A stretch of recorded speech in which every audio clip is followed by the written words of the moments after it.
Dear students, uh, uh, day before yesterday we had a discussion on different, aspects like power and authority. We had a wonderful discussion. Today, uh, and also we had a discussion on um, the conception of politics by David Easton. That is the authoritative allocation of values. And today we are going to have a discussion on the challenges to sovereign state. As you all know, political science, uh, you know, from beginning to end, deal with the state. So, how state has come into existence? We have seen different theories of origin of state, like divine origin theory, divine right theory, social contract theory, which says that the state is the result of the contract entered into by the people. We have also seen the nature of human being and what compelled him to enter into contract with his fellow human beings. We also had a discussion on the David Easton concept of political science, especially politics as the allocation of authoritative allocation of resources. How he provided a systematic analysis, a system analysis, systems analysis. Here, a systems analysis would provide you the entire picture of different parts in a system, their interconnectedness and their interdependence, producing a whole lot of the political system. Uh, Today, we are now discussing with the state, sovereign nation state or sovereign state. So you all know sovereignty is the exclusive characteristic feature of a state. So what do you mean by sovereign state? So how the sovereign state has been subject to uh, you know challenges uh, in the globalized world. Uh, in what aspects it lost its a total autonomy in deciding itself different policies and laws, and also what kind of loss it has suffered on the capacity rule over its people. So these are very important issues. The issue today is that the sovereign nation or sovereign state has been facing many challenges in terms of uh, you know the the changes that have been taking place, and what kind of changes have been taking place, and how they have been posing a challenge to nation state. This is the issue today.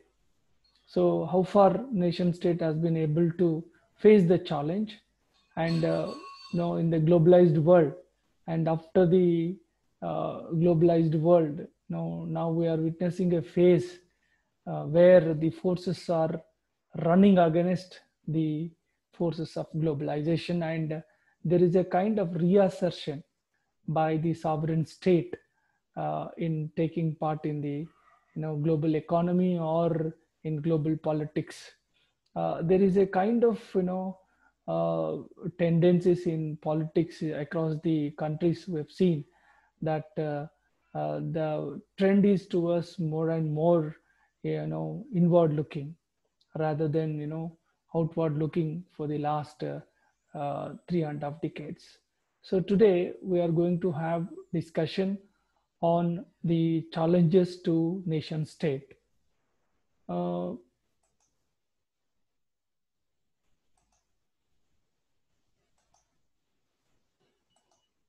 yes.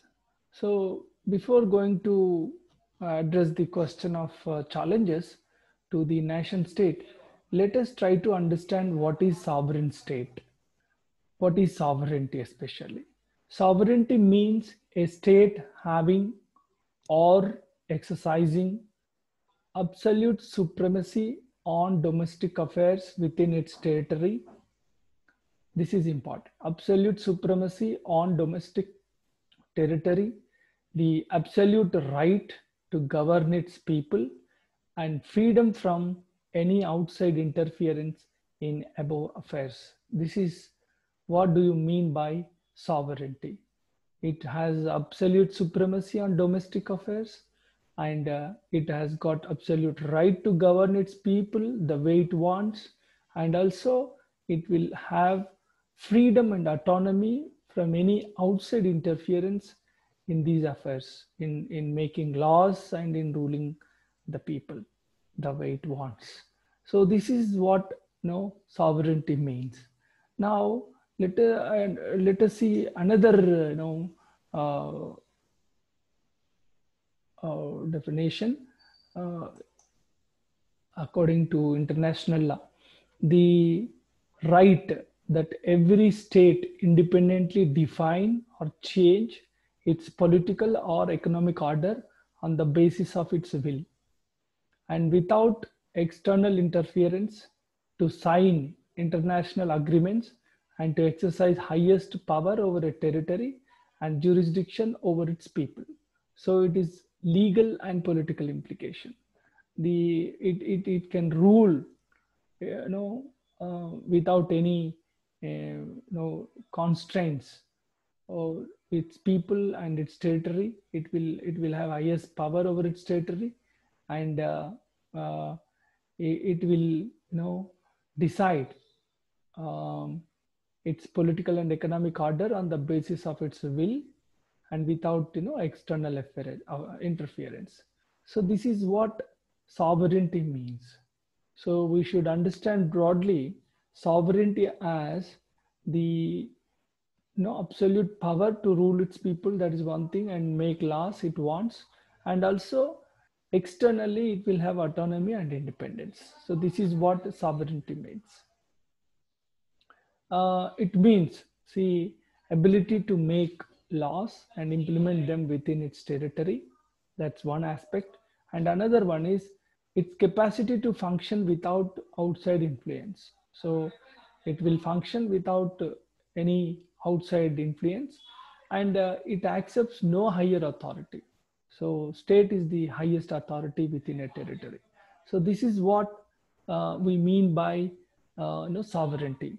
Now we have to see the challenges to this, the concept of sovereignty, how the sovereign states have been facing challenges in an interdependent or interconnected world that we have been seeing, and also the trends against the global forces. Interconnectedness and interdependence. This is very important. We have to understand the entire thing, that is the challenge to nation state in the context of interconnectedness and interdependence of the globalized world. Developments in political, economic, social, and cultural spheres in the contemporary period in the form of interconnectedness and interdependence have posed certain challenges to the sovereign state. First one, let us see the challenge to nation state.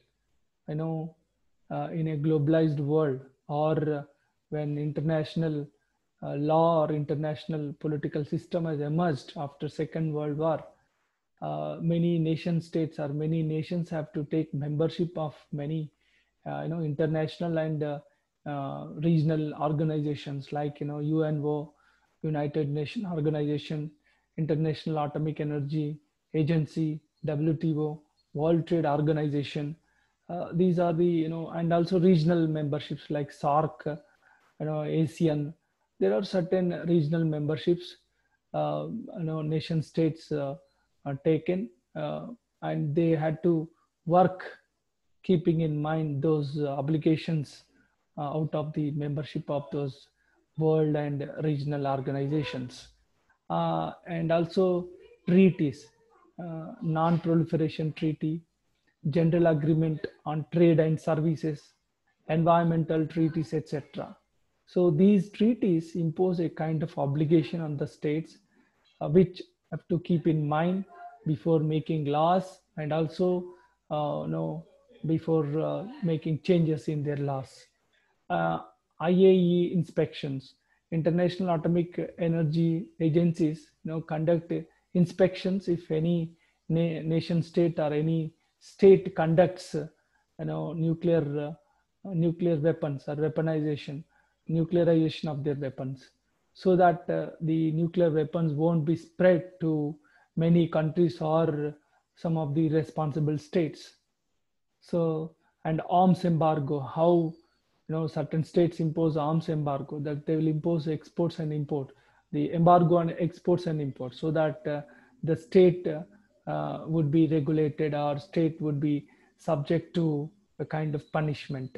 Most favored nation states, this is a concept, where a nation gives most favored nation to any of the neighboring nation or another state, so that they will have equal access to goods and services without any discrimination for they being foreigners. So there will be, the trade would be undertaken on equal basis, conforming to international standards. So there are international standards while making certain goods, especially when goods are made with the help of children. That involvement of the children is completely banned as per the international agreements. And if goods are manufactured by involving the child labor, then or violation of the human rights, the states impose many restrictions on international trade. uh, and also finally human rights. UNO, United Nations Declaration on Human Rights in 1948, also imposes or commits the states to conform to the rules and regulations of human rights. And every state has to respect human rights, the international covenants and treaties on human rights. So this is also, these all these impose the challenge, pose a challenge to sovereignty of nation state or sovereignty of state. And economic interdependence. This is after the Second World War. World Bank and IMF came into existence, and they tried to remove the obstacles that were there, on global trade. And the 21st century has also seen, huge companies, MNCs and TNCs, multinational corporations or transnational corporations. These are the companies, their activities, are, their activities spread in many countries, and their goods and services are also spread in many countries, not in one particular country. And they have huge budgets, and they have huge incomes. They decide the policies, even the policies of the states. So they are in such a position that they could change the policies and laws of the nation states. So that is the power of multinational corporations and also transnational corporations. And global finance capital. The global finance capital is a capital which travels without any hindrance from any national boundaries to different nations. And when there is profit, they'll remain there. And when there is not much profit, they'll flight away to another countries.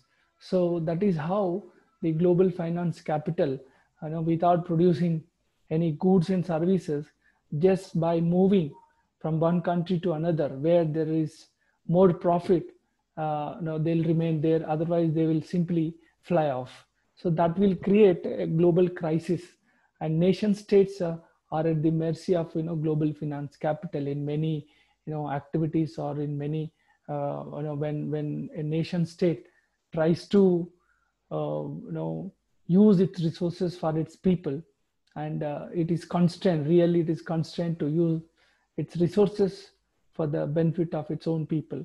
That is the power of the global finance capital. And FDIs, foreign direct investments.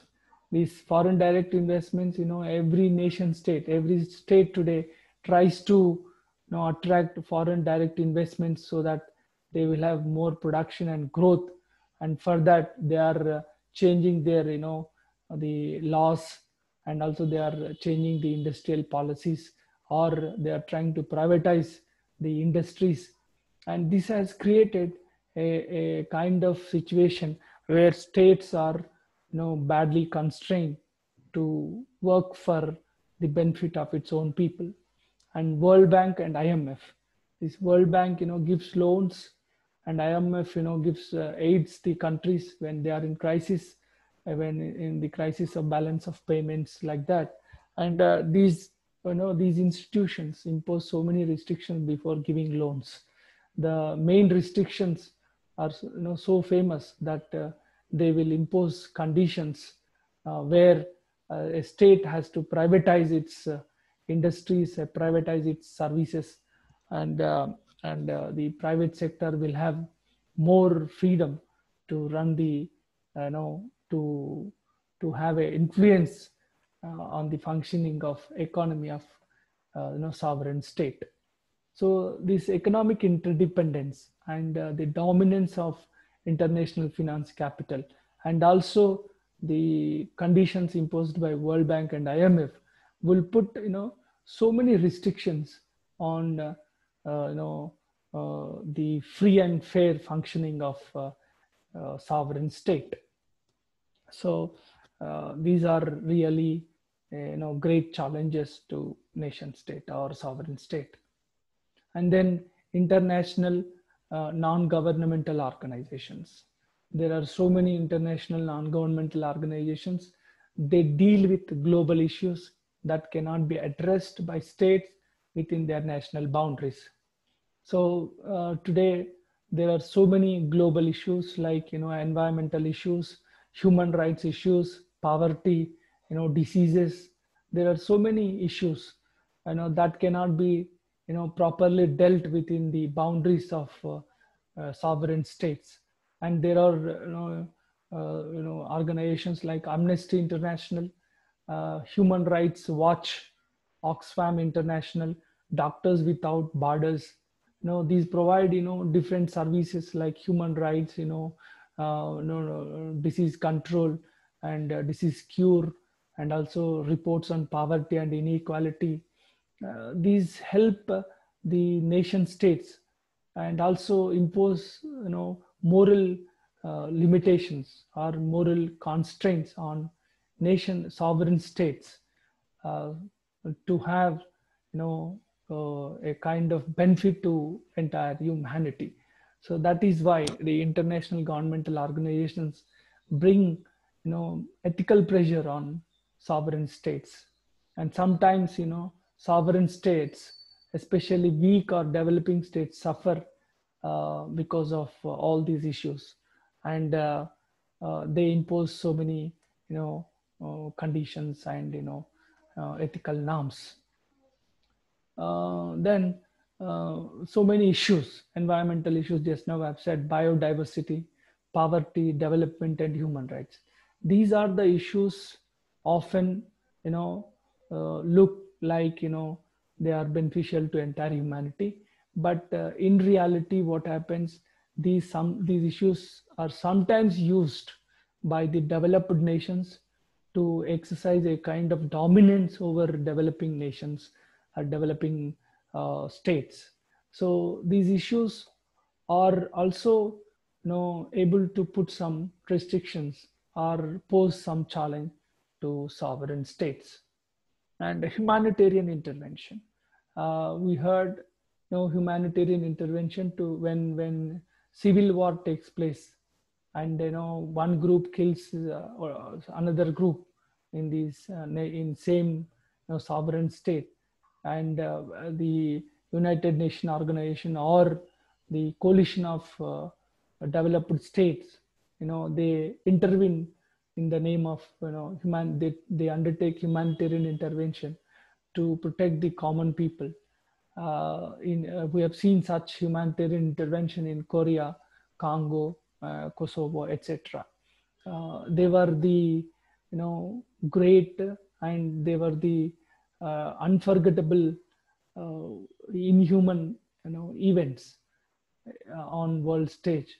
They are a blot on the humanity. So the humanitarian intervention often take place uh, to protect the common people.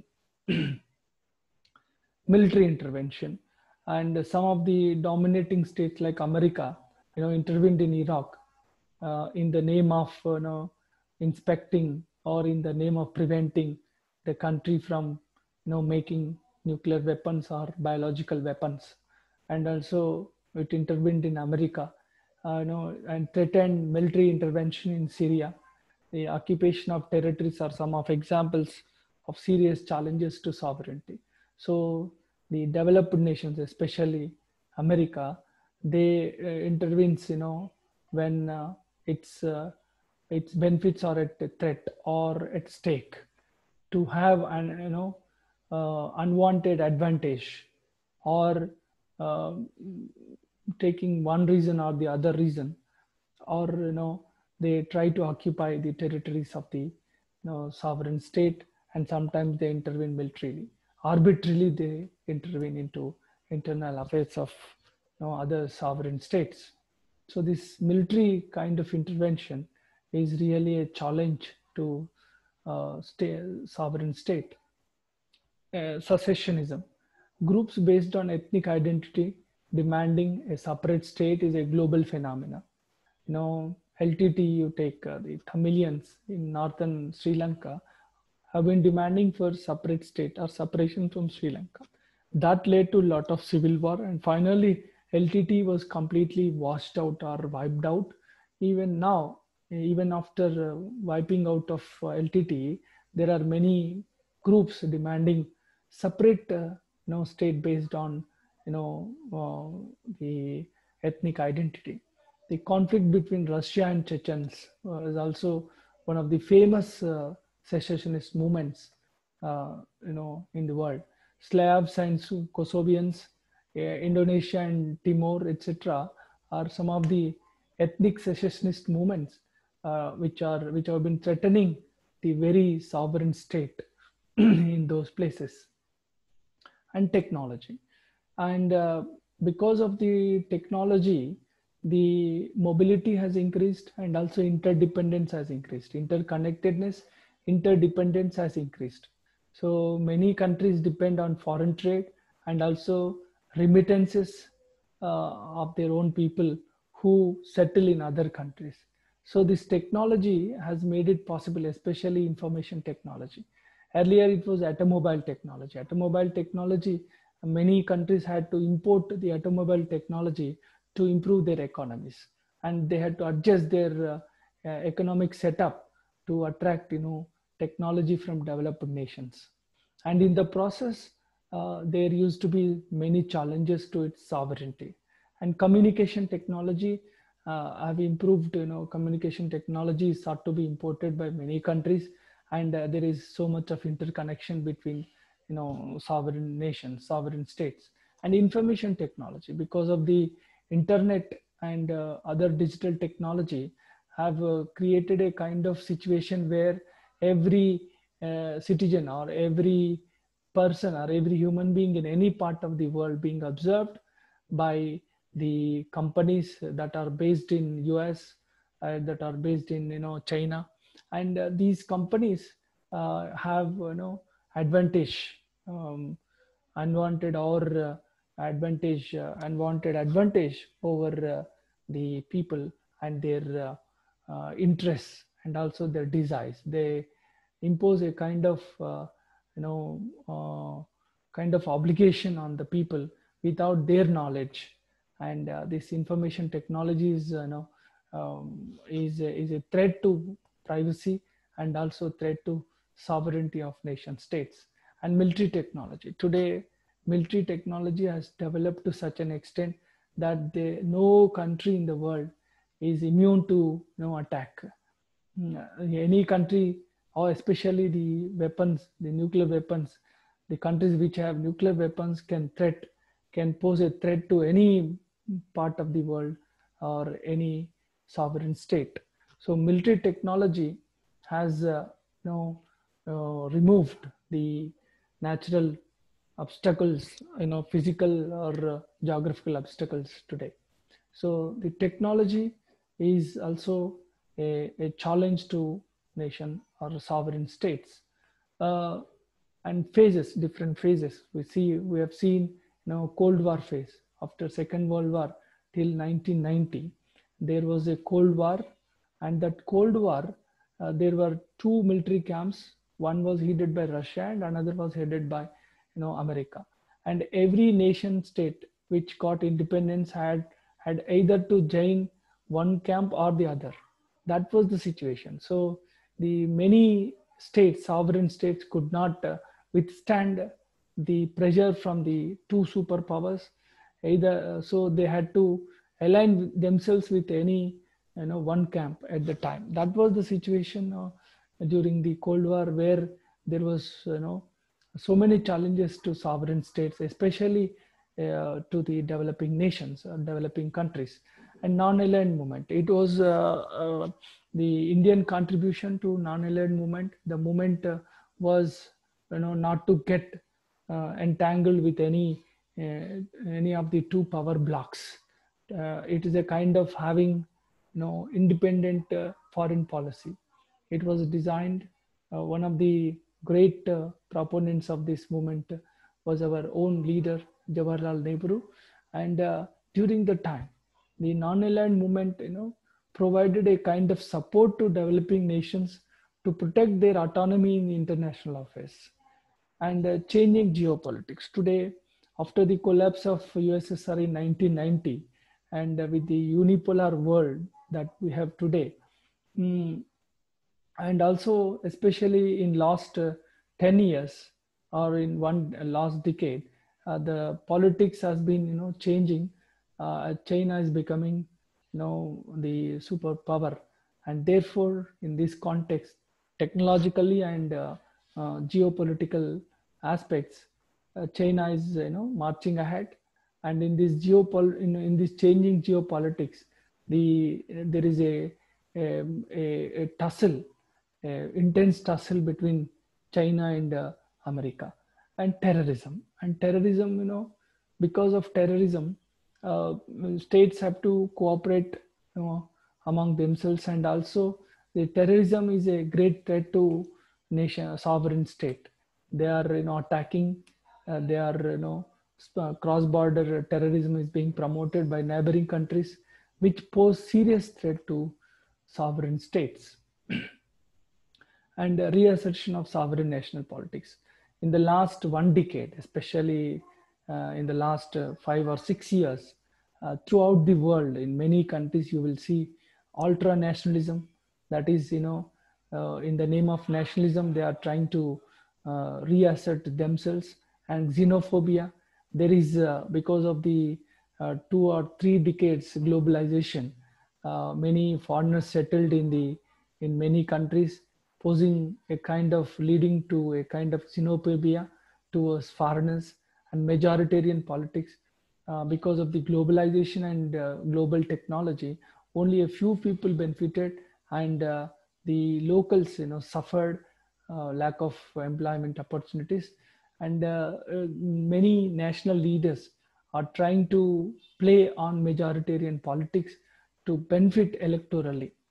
And Brexit is one of the best examples. I know European nations established a European Commission, and Britain, after having been the member for 4 decades, is trying to come out, and it has come out from European Union, and it has to have relations with one-to-one relations with many countries. It has to negotiate with many countries, and this shows. And also decline of WTO. The USA has stopped cooperating with the World Trade Organization, and the more trends these days are towards inward looking, and close, the politics closure, closed politics they are following. So these trends show the currents against globalization, trends against globalization. Now sovereign state is reasserting. How long it will remain in the, how long it will remain intact, let us see. So now we have seen how, what is sovereign state, what were the different challenges that sovereign state has been facing, and recently what happened to sovereign, challenges to sovereign state, how the trends are towards more towards sovereign state. So this is challenges to sovereign state. Uh, and again, go through the slides and listen to the talk again. Watch this video again and again. Thank you.